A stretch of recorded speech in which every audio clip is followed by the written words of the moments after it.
बच्चों class 7th की science की क्लास में आप सभी का एक बार फिर से स्वागत है बच्चों।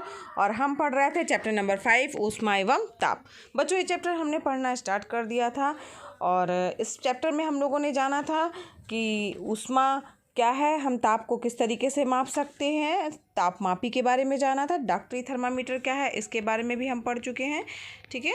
और ये देखिए, इसको हम लोगों ने इसके पहले की वीडियो क्लासेस में पढ़ा था। थर्मामीटर से हम कैसे ताप माप सकते हैं, क्या सावधानियां हमें रखनी चाहिए, और साथ ही जो है प्रयोगशाला थर्मामीटर के बारे में भी हम जान चुके हैं। ऊष्मा की अवधारणा के अंतर्गत जो है हम लोगों ने जाना था कि ऊष्मा को हम किस तरीके से नापते हैं, उसका मात्रक क्या है।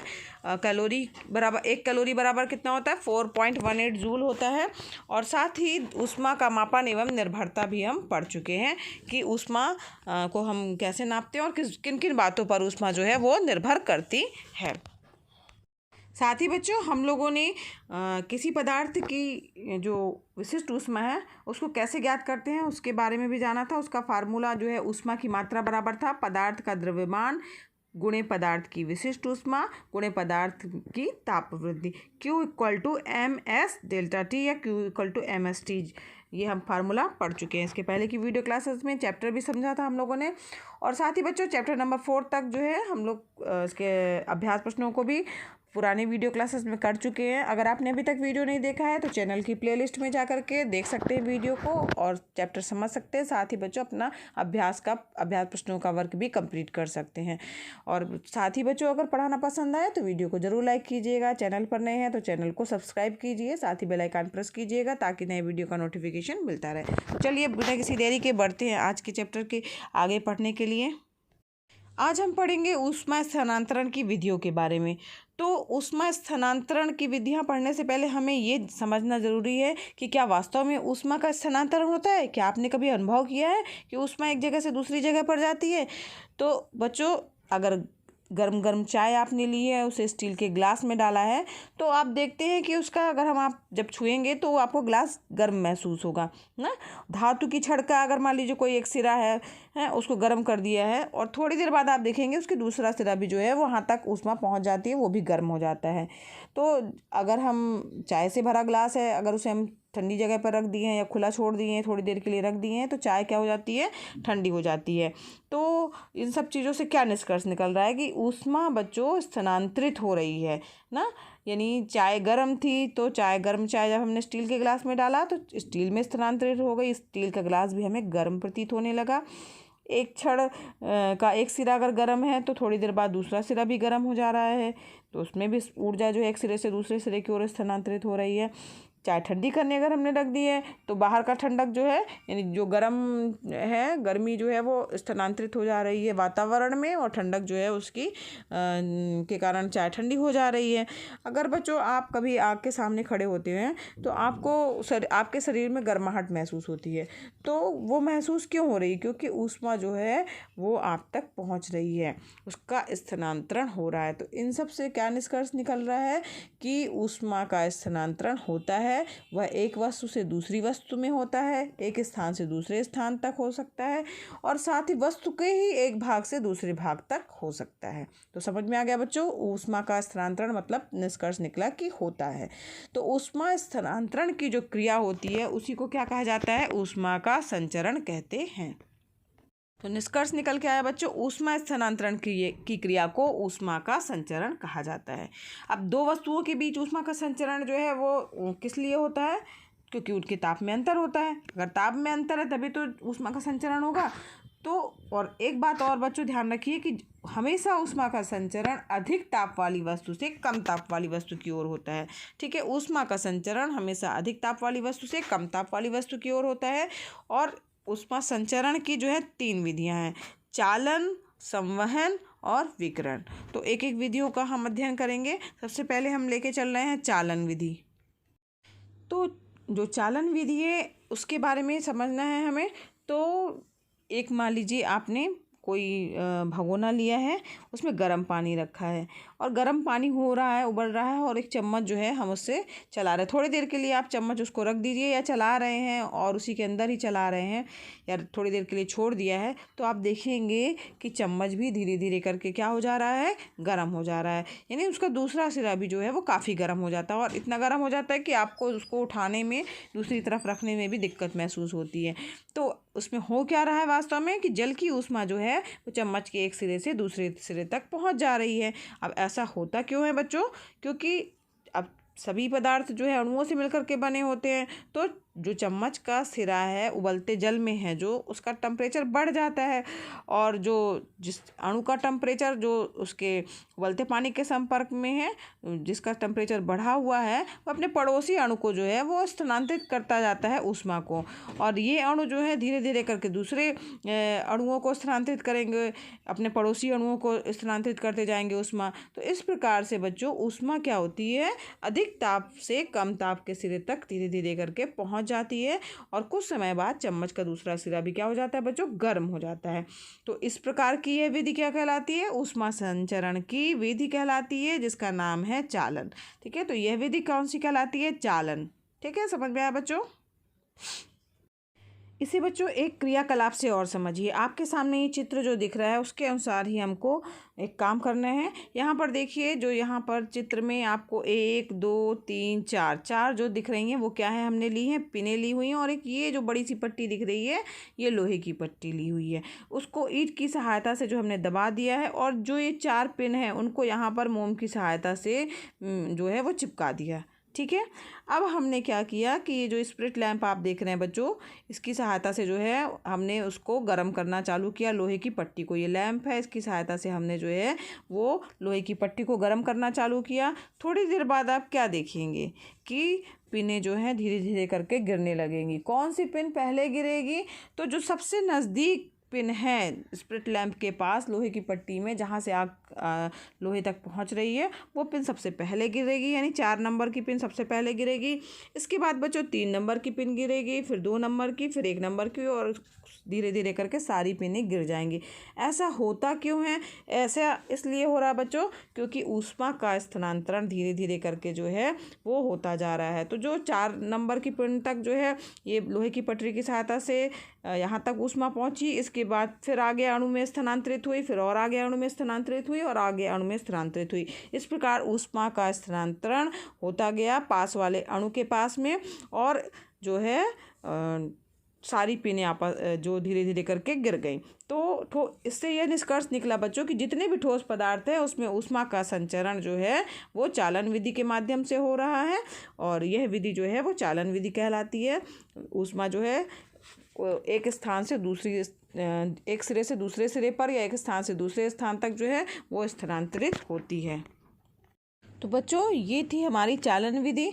एक बात और बच्चों, जो चालन विधि के माध्यम से ऊष्मा का संचरण होता है वो ठोस पदार्थों में होता है, और द्रव तथा गैसों में जो ऊष्मा का स्थानांतरण होता है वो चालन विधि के द्वारा संभव नहीं है। तो उसके लिए अलग विधि है। तो अब हम बात करते हैं जो हमारा सेकंड मेथड है, संवहन। दूसरी विधि है हमारी कौन सी, वो है संवहन की विधि। तो इसमें क्या होता है, इसके लिए देखिए एक एक्सपेरिमेंट हम फिर से करेंगे। इसमें यहाँ पर हमने क्या लिया है, चित्र की तरफ आप ध्यान से देखिए बच्चों। ये एक फ्लास्क है, कांच का फ्लास्क होता है। इसके नीचे हमने एक स्प्रिट लैंप रख दिया है, जाली रखी हुई है, और उसमें से हम उस पानी को गर्म कर रहे हैं। यहाँ इसके अंदर हमने क्या भर दिया है, पानी भर दिया है। अब इसके बाद जो है आधे तक हमने जो है वो पानी भरा है, और इसमें जो है लाल दवा जिसको बोला जाता है पोटेशियम परमैंगनेट। ठीक है, अब इसमें हम इसका एक कण जो है फ्लास्क के बीच में हम डाल देते हैं। अब धीरे धीरे जो है हम पानी को गर्म करते हैं। तो जो पानी में उठने वाली रंगीन धाराएं हैं उसको आप ध्यान से देखिए। उसमें क्या होगा कि जो फ्लास्क की पेंदी है उससे जल की लाल पतली धाराएं नीचे से ऊपर की ओर ऐसे ऐसे आएंगी। ठीक है, नीचे से ऊपर की ओर उठती हुई दिखाई देंगी, फिर वो चक्कर काटेंगी और पुनः पेंदी पर आती हैं। ऐसा वास्तव में होता क्यों है? तो बच्चों सबसे पहले क्या होता है कि फ्लास्क की तली के जल के अणु जो होते हैं वो पहले गर्म होते हैं, और ये अणु आप अपने पास के ठंडे जल के अणुओं की अपेक्षा हल्के होने के कारण पानी की ऊपरी सतह पर आ जाते हैं और ऊपरी सतह के जल के अणु क्या होते हैं, वो नीचे चले जाते हैं। तो इस प्रकार से जो है अणु भी धीरे धीरे करके गर्म होते रहते हैं, नीचे का पानी ऊपर आता है, फिर इस तरीके से ये प्रक्रिया चलती रहती है और धीरे धीरे करके जो है वो पूरा जल जो है वो हमारा गर्म हो जाता है। तो वास्तव में जो ये प्रक्रिया हो रही है बच्चों, उसमें ऊष्मा का स्थानांतरण होता कैसे है, गर्म भाग से ठंडे भाग की ओर जो है ऊष्मा का स्थानांतरण जो होता है, और वो होता है अणुओं की गति के कारण। अणु जो हैं वो गति करते रहते हैं, गर्म होते हैं, फिर वो ऊपर की ओर आते हैं, ऊपर वाले ठंडे वाले जो अणु हैं वो नीचे की ओर जाते हैं, वो भी गर्म होते हैं, वो भी चारों ओर घूमते हुए ऊपर आते हैं। इस तरीके से ऊष्मा का स्थानांतरण होता है। यह प्रक्रिया क्या कहलाती है बच्चों, यह प्रक्रिया कहलाती है संवहन। ठीक है, तो संवहन समझ में आया। ये जनरली द्रव और गैसों में, जनरली ये द्रव में होता है इसका संवहन। ठीक है, तो इस तरीके से हम संवहन के माध्यम से जो है ऊष्मा का संचरण समझ सकते हैं। अब हम बात करते हैं कि जो संवहन धाराओं का दैनिक जीवन में क्या उपयोग है।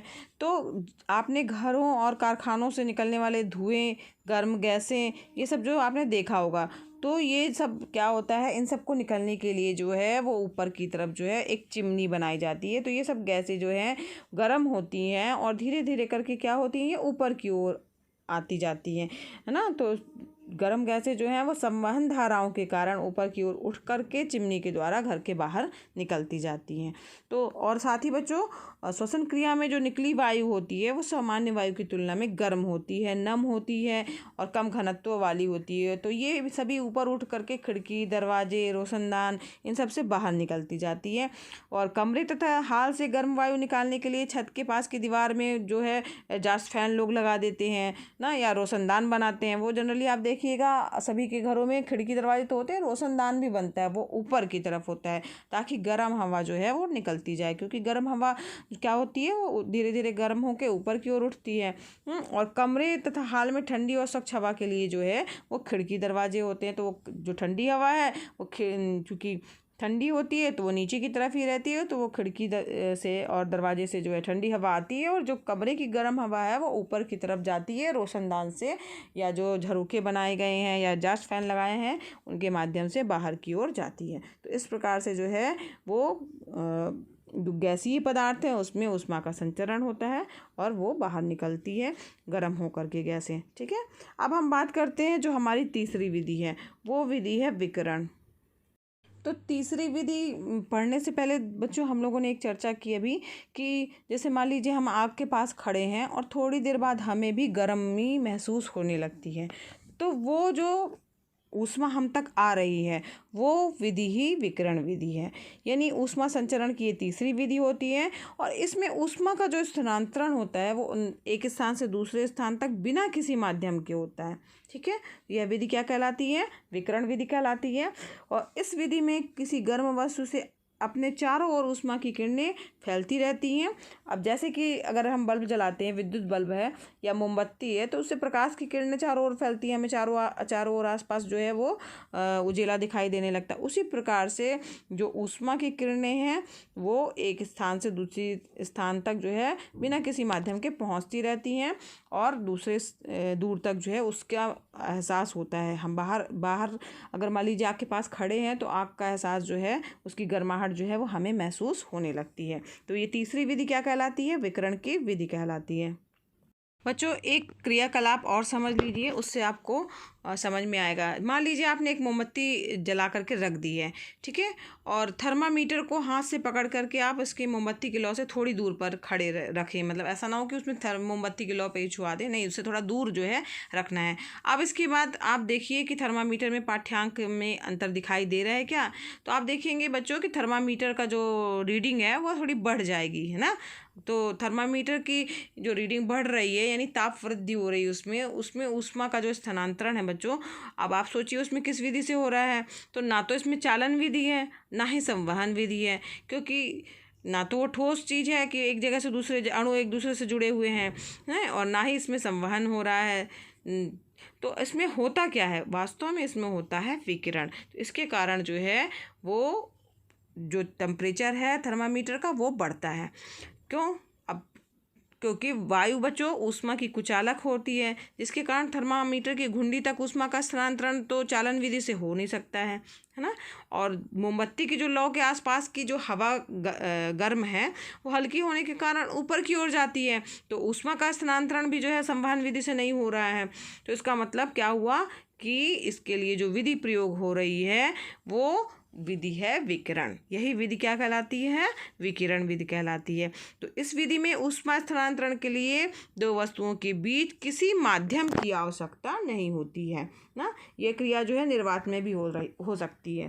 तो बच्चों सूर्य और पृथ्वी जो है उनके बीच में बहुत बड़ा भाग ऐसा है जहाँ पर कुछ भी नहीं है, निर्वात है वहाँ पे। तो अब वहाँ से जो है सूर्य की ऊष्मीय ऊर्जा, सूर्य की गर्माहट आप महसूस करते हैं ना, तो कैसे हमारे तक आती है? तो वो जो है विकिरण के माध्यम से ही हमारे तक पहुँचती है, पृथ्वी तक पहुँचती है। निर्वात से भी होती हुई आती, वहाँ पे तो निर्वात में तो कोई माध्यम भी नहीं है कि वो एक दूसरे से संवहन होके आएगी। तो वो किस माध्यम से पहुँचती है? विकिरण के माध्यम से ही हम तक पहुँचती है सूर्य की ऊष्मा।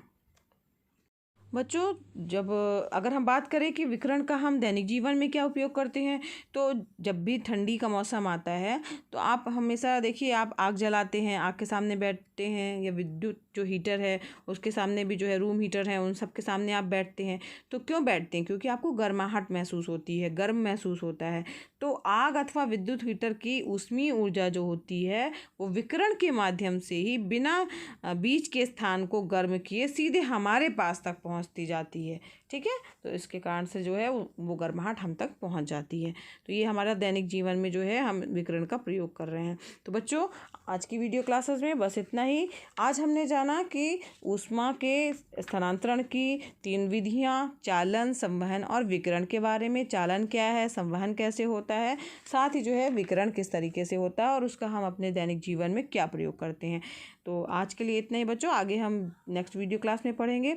अगर बच्चों पढ़ाना पसंद आ रहा हो तो वीडियो को लाइक कीजिएगा, चैनल पर नए हैं बच्चों तो चैनल को सब्सक्राइब कीजिए, साथ ही बच्चों बेल आइकन भी प्रेस कीजिएगा ताकि आपको नए वीडियो का नोटिफिकेशन सबसे पहले मिले। और बच्चों ये वीडियो क्लासेस फ्री हैं तो आप भी लाभ लीजिए, फ्रेंड्स को भी शेयर कीजिए ताकि वो भी इसका लाभ ले सकें। धन्यवाद बच्चों, मिलते हैं नेक्स्ट वीडियो क्लास में।